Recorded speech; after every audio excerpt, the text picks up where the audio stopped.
Today, I want to talk to you about what is arguably one of the hardest parts about documentary filmmaking, knowing where to start.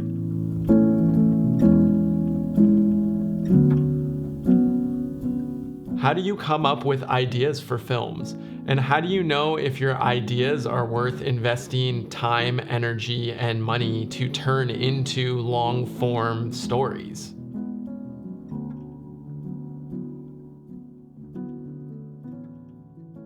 If you're new here, my name's Mark Johansson. I'm a documentary director and editor based on the west coast of Canada.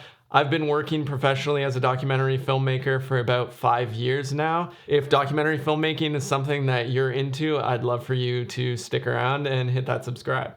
The best metaphor I can come up with for generating ideas for documentaries and stories is that of an artist chiseling away at rock. I want to take you through a step-by-step approach that I've used in the past that helps me chisel away at all of these ideas until a story starts to take form. The further and further you get into each one of these steps, the better idea you have of whether or not your story is worth pursuing and turning into a film. All right, step number 1, find your idea. Whether it's a 3-minute film or a 90-minute feature film, documentaries require a lot of time and research and effort.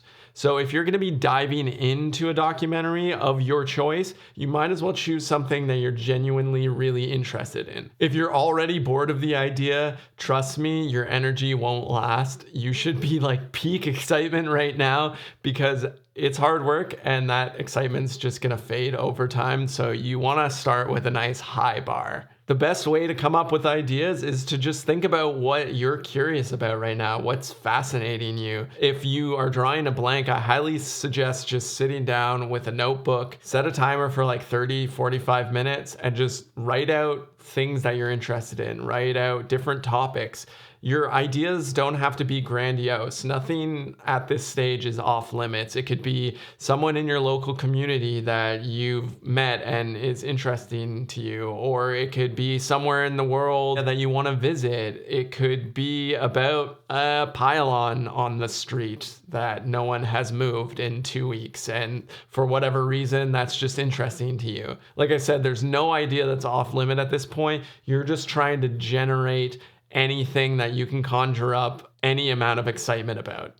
Step 2, find your character.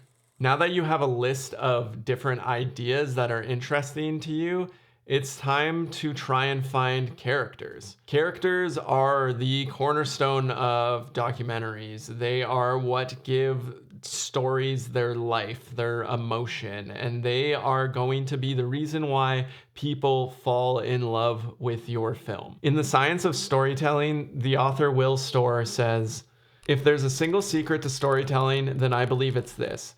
Who is this person? Or from the perspective of the character, who am I? It's the definition of drama. It is its electricity, its heartbeat, its fire." We often think as filmmakers that documentaries are about ideas or topics or proving a point about something, but without a central character or set of characters, there's nothing for your audience to latch onto. There's no emotion. It's just a list of facts and ideas. It's not really a story unless there is a character for us to follow. Take the example of something like The Biggest Little Farm. You might think that that film is about the transformation of a permaculture sustainable farm. And you'd be right in thinking that, but that's not why we care about that film. That's not why that film resonated with so many people. What we remember about the film, what we love about the film, are all of the characters, and the characters just happen to be animals. They personify them in such a way that we feel for them. And when things are happening to the farm, when the farm's shifting and there's storms and change is happening. We experience the change viscerally through these animals and how it's affecting their life. So it's critical at this stage to try and find some characters that could potentially star in your film and be the beating heart of your film. There's not really an easy way to go about doing this. The reality is that you just have to do a lot of research, call people up, and have conversations with them. I definitely recommend trying to go and grab coffee with some potential characters because you'll get a better read on who they are than if you're just talking to them on Zoom or on the phone. There's a list of things that I like to think about when I'm meeting with potential characters to star in a film. Some of them are charisma. Is this person charismatic in some kind of way? Are they interesting? Do they have something about them that piques your curiosity, whether it's they're funny or maybe they're a little bit mysterious and you could tell there's more to them than they let off, or maybe they're really wise and they have a calmness about them that you can't entirely relate to, so you find it interesting. Odds are if you find them interesting in some kind of way, there's an audience out there that will find them interesting as well. The second thing I like to think about is whether or not they're a good communicator. Are they able to process their own thoughts and deliver them in a clear and concise way when they're speaking with you?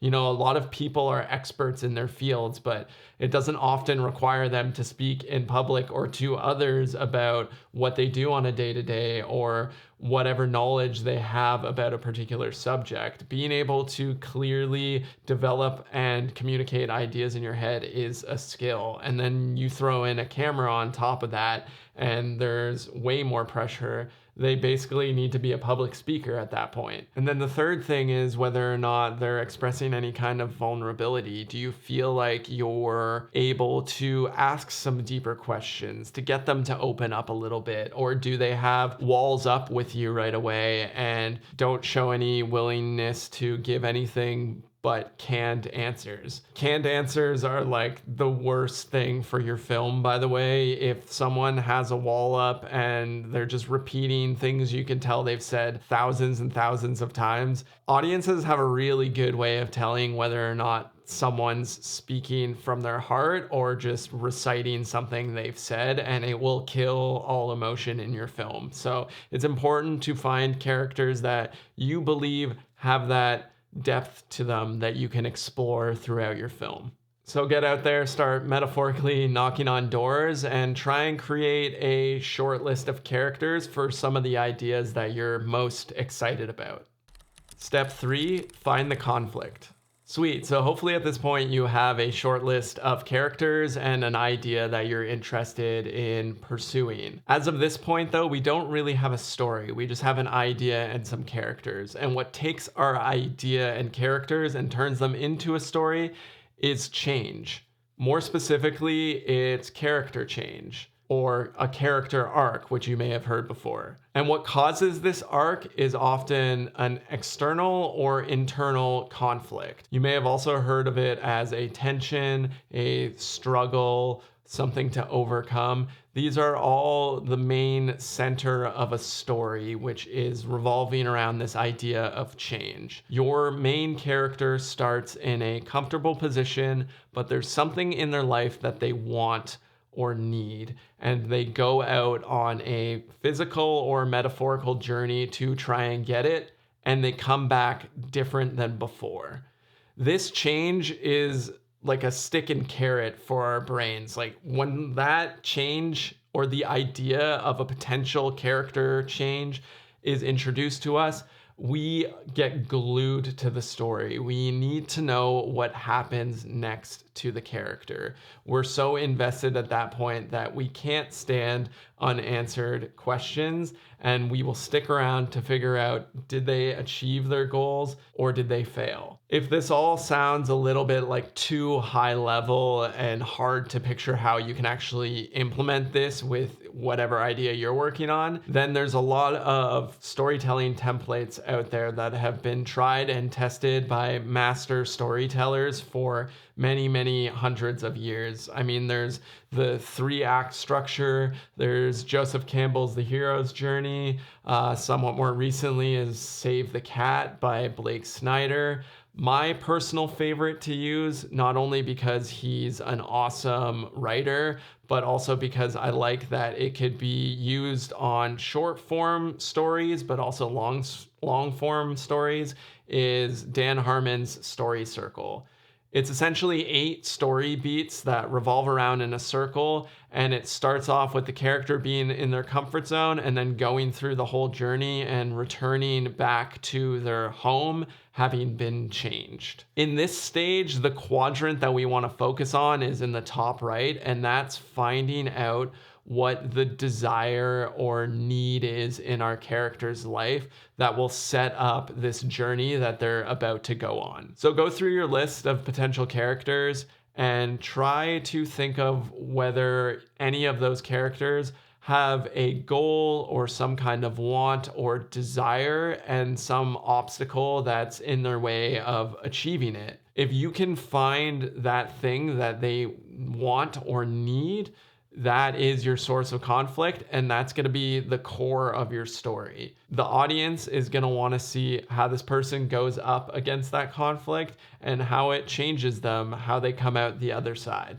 When you're thinking of conflicts, sometimes I find it easier to think of tensions or struggles. I feel like conflict can kind of sound bigger than it needs to be. It doesn't have to be like a classic like good versus evil conflict where there's this like power that lords over them and they're just trying to like fight dragons or whatever it is. It can be something as simple as an internal battle that someone's going through. Maybe they hurt themselves and they used to play a sport and now they have to try and find a way to get back to doing the thing that they love. So the battle they're going through is with their own mental health.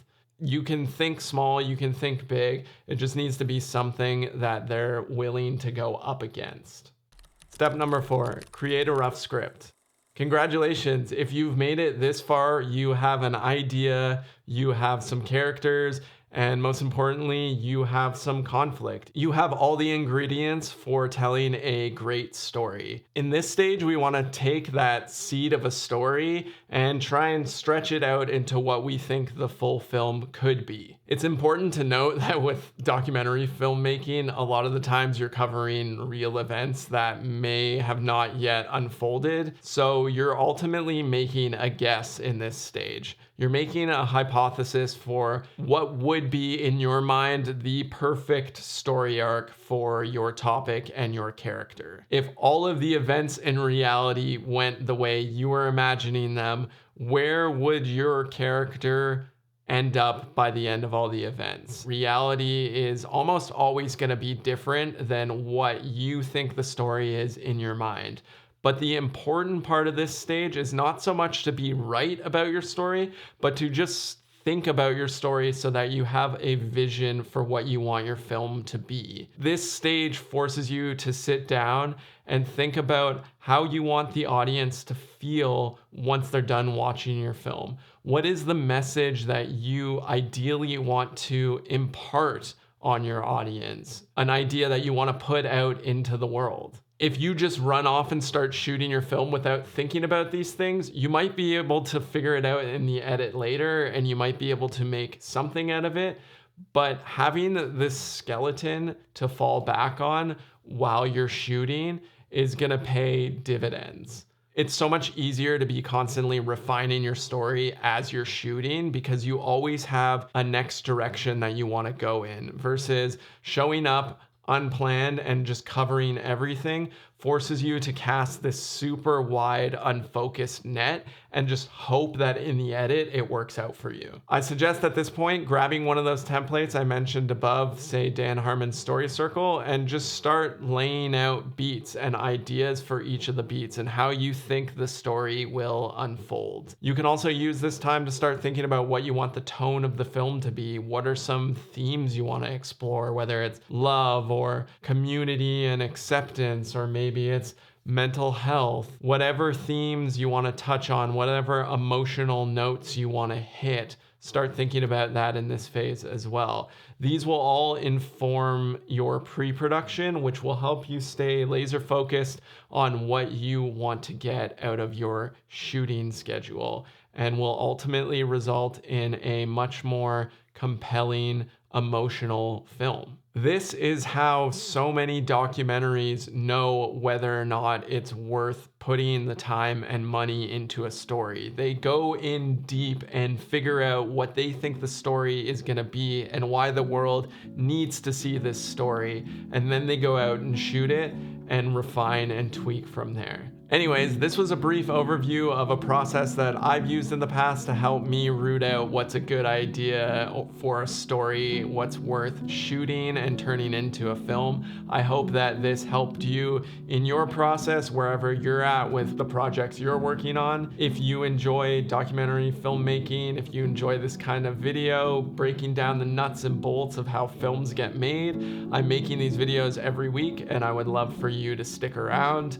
If you have any other questions about the video, please feel free to leave a question in the comments. I'd happily answer them there, or maybe make a future video on some of the more nuanced questions. And other than that, I hope you have a good day and good luck working on whatever project you're working on right now. And I will see you in the next video.